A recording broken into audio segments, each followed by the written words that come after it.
Right, the recording is on. Okay. So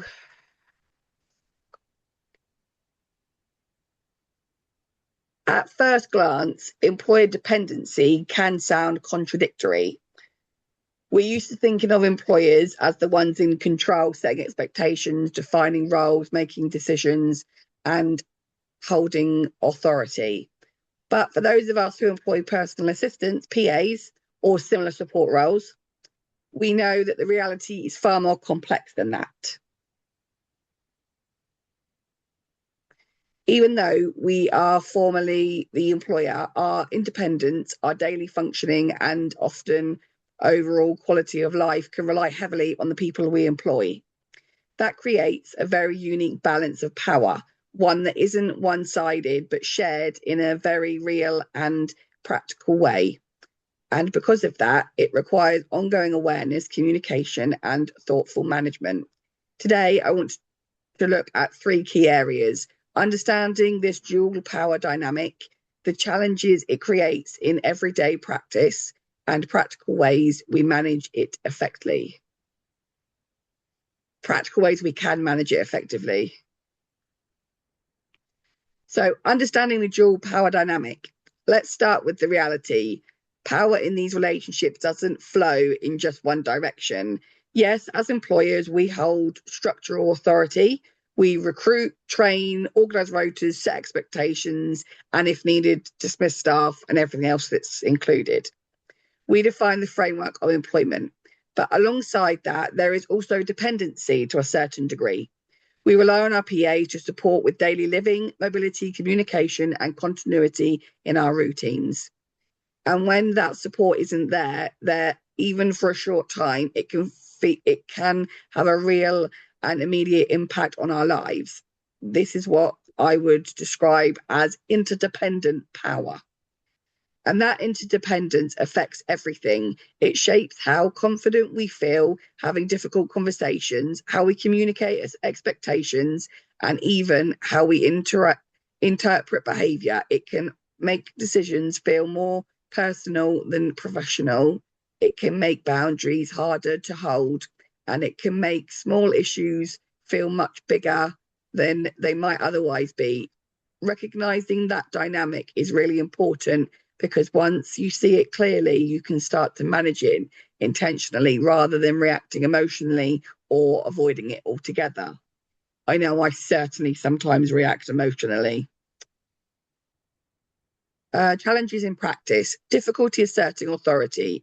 One of the biggest challenges I've seen and I've experienced is difficulty in addressing issues early. There's often that internal dialogue. What if they leave? Can I manage without them? Is it worth the conflict? So instead, small issues can get pushed aside, but over time, they don't disappear, they grow. Blurred boundaries. Because PAs work in our homes and very personal spaces, relationships naturally become more relaxed in some situations. Some people prefer a more formal relationship. We chat, we share humor, sometimes even personal conversations, and that can be a really positive part of the job. But without clear boundaries, things can start to blur. Where does professionalism end and friendship begin? What is expected as part of the role and what isn't? How do we separate personal feelings from work decisions? Clarity protects both sides from misunderstanding and inconsistency. Over reliance and perceived favoritism. This is a unique situation I'm about to discuss, which is something that I experienced in the past. It's completely natural to rely on a PA it's completely natural to rely more on a PA who is experienced, confident, and familiar with your routines. But there are two risks here. First, for us as employers, it creates vulnerability, because if that person leaves, the impact can be huge, both practically and emotionally. Second, for the wider team, it can unintentionally create the perception of favoritism. Other PAs may feel less trusted or less valued, which can affect morale and team cohesion. It's also important that everyone feels able to raise concerns safely. If a concern is raised about a trusted PA, It needs to be handled fairly and objectively, not based on assumption or loyalty. So essentially, there was a PA that had been with me at that time, had been with me the longest. And although I didn't intentionally in any way have favoritism, a couple of PAs thought I did. That meant that when the PA that they thought was my favorite started bullying them, they weren't sure if they could come to me and I could handle it. Now they did come to me, this was handled, and subsequently since then I've put things in place to make sure that all of my PAs know they're all valued equally for different reasons. So I'm not suggesting we all are like that. I'm just saying that is one thing that may crop up just without meaning to, the way it did for me. But please, no one, I know not everyone will have that experience. It's just something that came up that I felt I would mention, because I've never even thought of that even being a possibility until it had at the time. And then I thought, I might want to let other employers know, because they might be like me and, accidentally give off the wrong vibe. Emotional complexity. There is an emotional side to being an employer. As employers, we can feel grateful for support, frustrated when things aren't done as expected, guilty when giving feedback, anxious about staff leaving. All of this is normal, but I've learned that avoiding the employer role doesn't reduce those feelings. It usually makes them stronger. So not dealing with issues when they arise and letting them build is something I used to do when early on in being an employer. It did not make things better. They just got worse. Practical strategies for managing the balance. So how we do actually manage this is in a way that feels, so how do we actually manage this in a way that feels fair, calm and sustainable? Be clear without being forceful. One of the biggest misconceptions is that being a good employer means being strict or heavy-handed. In reality, it doesn't.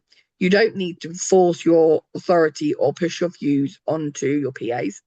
Clarity doesn't require intensity, it requires consistency.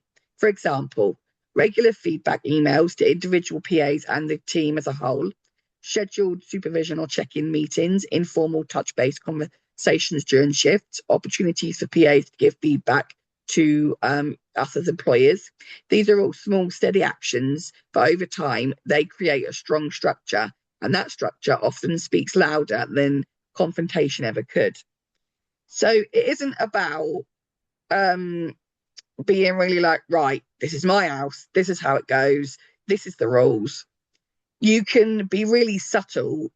There are subtle ways and calm ways you can let your PAs know that this is your home, your care, you're in charge. But we can have a fun time, we can have a giggle, we can have a friendly relationship. The two can coexist. And the most important thing in when it comes to getting them clear, navigating the dependent and the power of being an employer, the best way to do that is by having small steps in place, small things in place that as a whole let it know that you're in charge, but still allow room for friendship if that's what you want, giggles, friendly conversations. Use systems, not repetition. Instead of constantly repeating expectations, build systems that hold the information for you.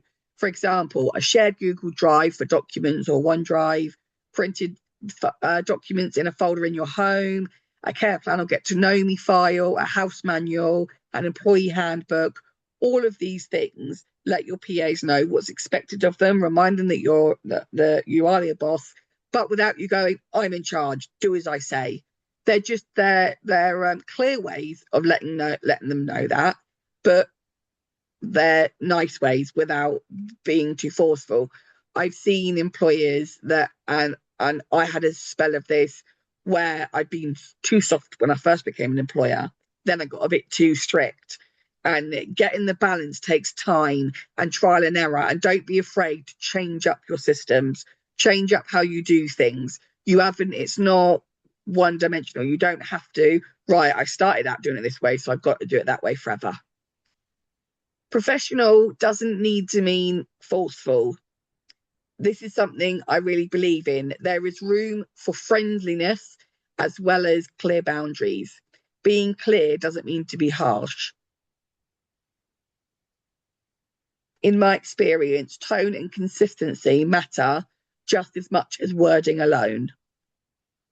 Deal with issues early. If something isn't right, it's always better to address it early, because if we don't, frustration builds, patterns develop, our perception of that person can become increasingly negative. For example, when you get to that point with someone where they've annoyed you so much, they've done so many things wrong that everything they does then annoys you. When you hit that wall, I call it the wall, when you get that way, particularly with a PA, where if they coughed, you'd be annoyed with it.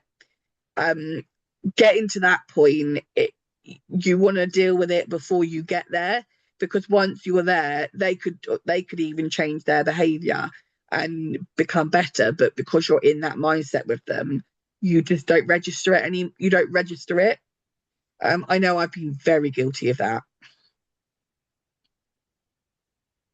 Eventually, conversations become much harder than they needed to be. Early, calm conversations protect both the relationship and the wider team. Boundaries through structure. Boundaries don't always need to be enforced in difficult conversations. They can be built into the system itself. Things like clear house rules, written expectations, consistent routines. These are especially helpful when the environment feels friendly or informal, because they provide structure underneath the warmth. They reinforce that this is your home, your care, but still a professional working environment, as well as a friendly atmosphere. Acknowledge dependency without losing authority. It's absolutely okay to recognise that we rely on our PAs. In fact, I think it builds trust when we are honest about that, but it needs to be balanced with our role as an employer. Something as simple as, I really value your support. It makes a big difference to my day, but it's important we keep things clear and consistent so it works for both of us. That combination of appreciation and structure is powerful. Every employer and every team is different. Some of us need more structure, some prefer more informal communication. Most of us end up somewhere in between. The important thing isn't perfection, it's consistency. One thing I've learned that's really important is having a backup plan. Having a backup plan enables you to feel strong enough to bring up the problems. I think we can get trapped in this situation where, oh my gosh, if I mention anything and they leave, what do I do then? I'm left without care. Having no backup plan can make us hesitant to act when we should. A backup plan might include bank PAs, agency support, respite care options, emergency contacts, or arrangements. Knowing this is in place gives confidence, not just in emergencies, but in everyday decision making. It allows you to set boundaries and address issues without fear of being left unsupported. And just as importantly, it helps prevent problems from being ignored or allowed to grow. Closing thoughts. To finish, being an employer and dependent creates a very unique working dynamic, but it is absolutely manageable. The aim is not control, it's balance. Be clear and friendly. Be professional, but not harsh. In my experience, it's small, steady things that make the biggest difference. Clear communication, structured information, early conversations, and mutual respect. And ultimately, the system we build should support both of us as a team. Because when that balance is right, these relationships don't just function well, they can be genuinely positive, stable, and sustainable. Right, I'll turn off the recording.